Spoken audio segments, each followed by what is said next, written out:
I'm Danny Schechter, your news dissector, editor of MediaChannel.org, doing one of our regular interviews with people in the media who you may not know or may not have heard about. Today's guest, Omoyele Sowore, who is the CEO and president of Sahara Reporters, a very unique group covering Africa out of New York, but also with support staff in Africa. Welcome, Sowore. So, Africa is probably one of the most interesting and undercovered continents, certainly in the United States. Sahara Reporters is trying to do something about that. Tell us about your group, how it came to be, and what you're doing right now. First, let me talk about Africa. It's such a big continent that it could fit China and South America and also Africa. All of people can fit onto the continent of Africa. And regardless, Africa doesn't have the kind of media that gives Africa enough coverage. The outside media that covers Africa for what they can get from Africa, mostly African resources. And so if you read an African story in the New York Times, it's preparing Africans or the story of Africa for people who live in New York City. If you read an African story in the BBC, it is a story about Africa for people who live in the UK. So what we're trying to do here is to have Africans tell their own stories without fear, without shame, about the conditions of Africans on the continent of Africa and for Africa. So the continents, the nuances that you see in our stories, in our reports, in our videos, are things that Africans feel about Africa and not what non-Africans feel about Africa. And that is how this is about. And most importantly, it is a coverage that has to do with how Africans treat Africans, because we've heard so much about how non-Africans treated Africa and Africans, how the colonialists came, the slave masters came, the corporations came, and what they did to Africa, what they did to African environment, what they did to African resources, what they did to African economies, what they did to African culture, what they did to African music, how they stole African artifacts. So, but this time around, Africans want to talk about how Africans are treating Africa, how Africans are in some ways bastardizing African culture, economy, how they're conniving and conspiring with non-Africans to destroy the continent of Africa. Are you able to do something like that here easier than you would if you were in Africa? In other words, where you might be confronted by censorship rules or governments that don't want you to have your voices heard. That's true and not true. We are operating in a virtual manner, which means that I could have walked past a governor in Lagos without knowing who I am, the way the media is today. So I don't have to have a big office to have a media operation anywhere in the world. As you can imagine, you've heard about radio stations that were operating out of Yugoslavia, even when there was a dictatorship there. There are radio stations, there are media concerns, even in the US today, that are operating without the knowledge of the US government, no matter how much they want to get them. There are anonymous groups. This is what internet has afforded all of us. But I think that the fact that we can take our media to a level of activism was made possible because we live outside of Nigeria and the continent of Africa. I can imagine that if we have a physical office like this, probably the Nigerian government and non-state actors will be having a fight as to who bombed the place first. But yet at the same time, you're able to come up with a very professional product every week, a program that's news, that's also entertainment, that's commentary, that's a very rich mix of a sort of African-oriented view of African developments. It is very important, and that's what we do here. And as you know, we use cutting-edge technology. Some of the ways I like to describe what we do is to call it disruptive media. Disruptive? Yes. It bypasses the mainstream and the main street media to talk to people who otherwise would never have heard about, to hear the opinion of ordinary people using tools like Skype, text messages, telephone calls from some of the most remote part of Nigeria or Africa, for example. As of this week, there are more Nigerians with mobile phone technology than you have in Canada and the UK combined. Really? 200 million people. So we want to reach them. They have a voice. We just don't want them to have a device with which they talk to other people. We want the device to become a tool of empowerment, and that's why we're here. Aren't you saying in a way, that everybody can be a reporter, that people can tell their own stories and talk about what's happening in their hometowns? I have said it, and I'll repeat it again, that the oldest profession in the world is journalism. Some people have said it's prostitution, but it's not true, because it was journalists that detected prostitutes and wrote about them before we knew about them. The reason why I say that is that being a journalist doesn't mean that you have to go to a journalism school. If you look at world history, if you look at cultures, if you look at even ancient history, you find out that every society always had somebody who told others what was happening that was hidden and people didn't want to know. And they were not necessarily people who were trained to do that. They were citizens, first and foremost. But of course, like in every profession, this was hijacked by the elites, and they created, the people that you see on TV every day, the talking heads, the people with plastic surgery and Botox who call themselves journalists, who repeat the same news every day. But you can get more news from us, for example, in a day than you can get from CNN, run by, like anchors and 10,000 people. There is a term called prostitution. Yes. Also, where corporate interests basically take over the press and use it to promote their interests, not necessarily the interests of the society. Well, that's very true, and that's why we do what we do, and that's why we derive our legitimacy and our information from the citizens. Because look at it, anything that happens anywhere in the world happens in front of an ordinary person who is not necessarily a journalist, who doesn't have a camera, who doesn't have who doesn't have the knowledge to put it together in a written form, who doesn't have an editor, who doesn't have lawyers who balkanize them. It happens in front of people.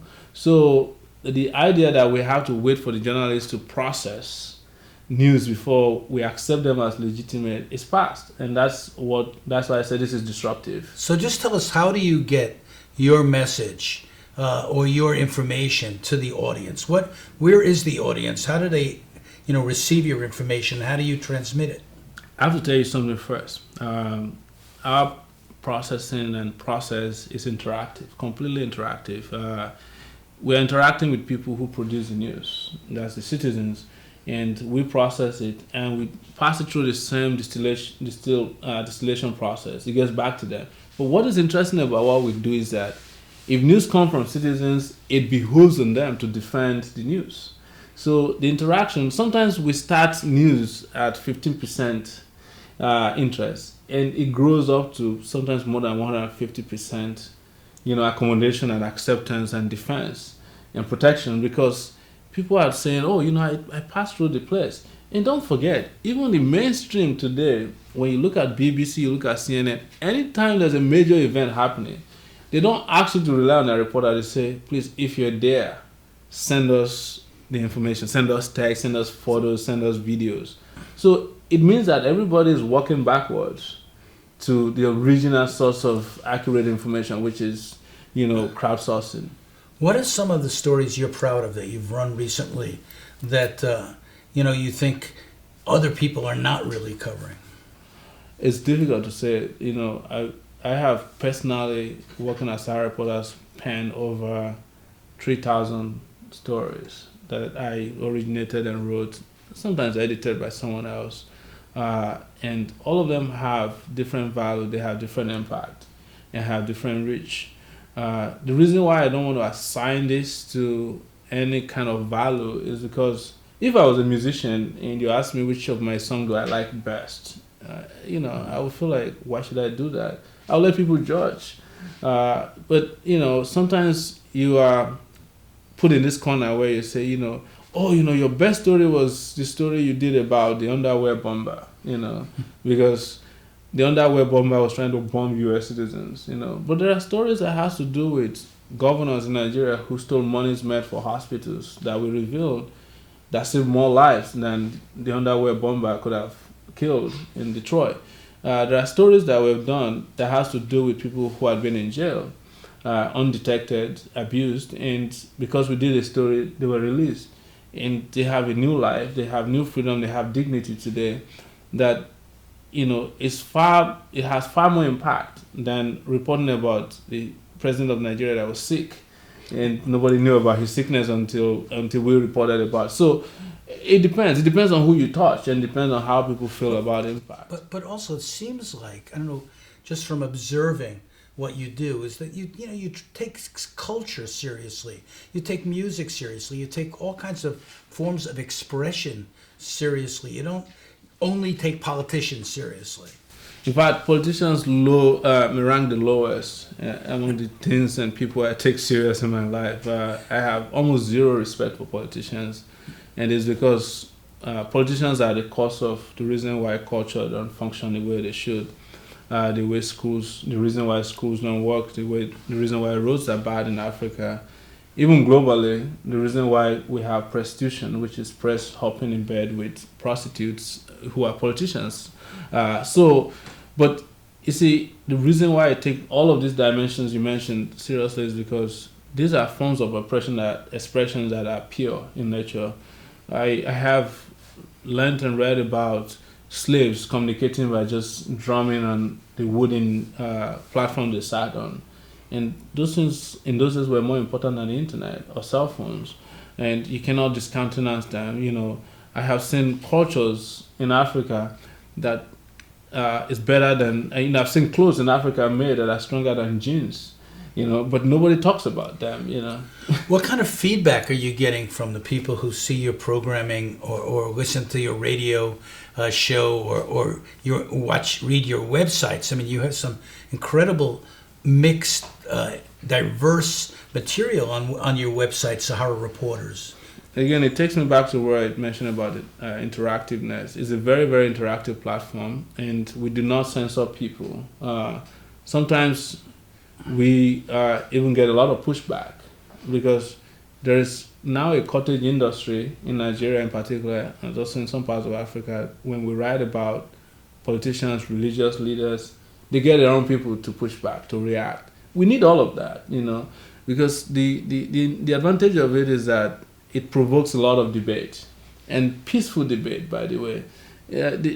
I did a study on my own and found out that in African countries where there was a lot of wars in the 90s, there were countries that had only one TV channel controlled by the government and one newspaper. So you imagine that the US, where in one city of New York alone you could have come across 10,000 newspapers, there is no war, and some of them are just tabloid that says Obama is a devil, his wife is gay, it's just, and you buy them in the in the bodega, and you don't go killing people because of that. So when people are allowed to excel, interact, and people are allowed to read and write what they want, they don't go killing themselves.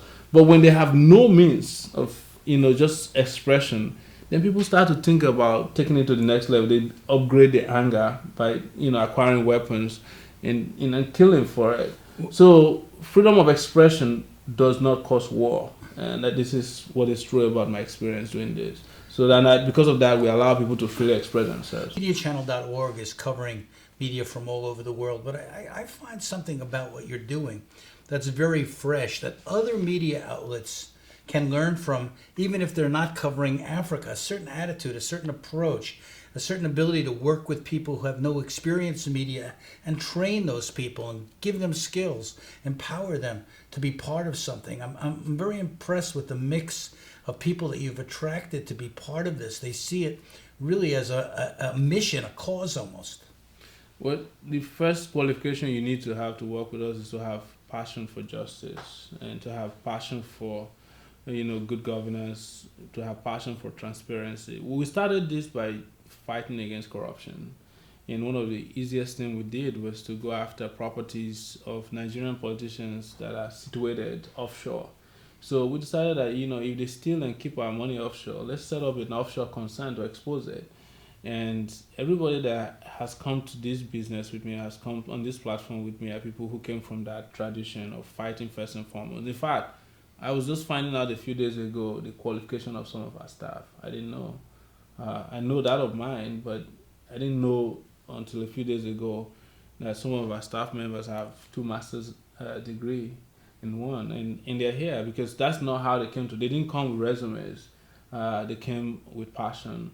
They came with this high level interest for justice, and they weren't looking for salaries. They were looking for a cause to fight, and a just cause for that matter. Let's give people who are watching this information about how they can access your websites. And I'm told that you just had an attack on your website just the other day, disabling what you're doing. Obviously, there are people who don't like what you're doing. No, absolutely. One of the things I joke about is that, we're the poorest people in the world who have had the biggest access to fight rich people. And some of the people that we expose on our websites are billionaires, in dollars. Some of them are listed on Forbes magazine as billionaires, and we take on them with just a few $1,000 that we make sometimes when we can. And they come after us with the same ferocity that we go after them. And but it's also amazing that the internet is some kind of a leveler. So yes, yesterday we got DDoS attacked. Distributed denial of service attack. DDoS, what's it called? DDoS is distributed denial of service attacks. And what they do is that they hire all these hackers, which they can do for as little as $1,500 in China and Iran, and one of the places was Liberia, to just start sending, to flood our website with information that we don't need. It's like spam bots just attacking us until the server was shut down. But we also have devised our own little means of fighting back, and so we're back online now. But this happens all the time. But that's small compared to what they would have loved to do to us or what they have done to me. I have been privately, in my private capacity, sued 3 different times for up to, combined about $150 million by proxies, paid by the Nigerian government in New York and Washington, D.C. and Maryland, with the hope of bankrupting me and Sahara Reporters so that I would not even have money to buy food. We withstood them, and one of the guys who sued was offered a very, very big job in Nigeria after he instituted the lawsuit. Of course, because he had a job in Nigeria, he ran away and forgot to continue the lawsuit. So that was the first one we won. So this happens all the time. But there's also a bigger danger that we have also been targets of non-state actors. Like a terrorist group in Nigeria known as Boko Haram actually listed us as one of their enemies because we're exposing so many of their tactics in attacking civilians.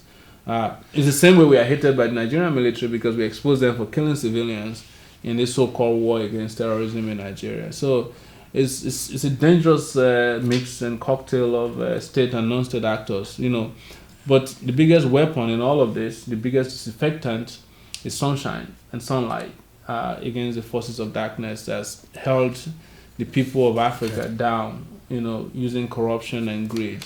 Let me just ask you again, just to give us the names of the websites, and we'll try to put the actual names on the screen so people can find them. I know you have a website which is a news website, but also a TV and video website. Tell us about that. Yeah, the news website is saharareporters.com. The TV website is, we have 2 domain names, but they're all transferred to the same place, and saharareporters.tv or saharatvonline.com.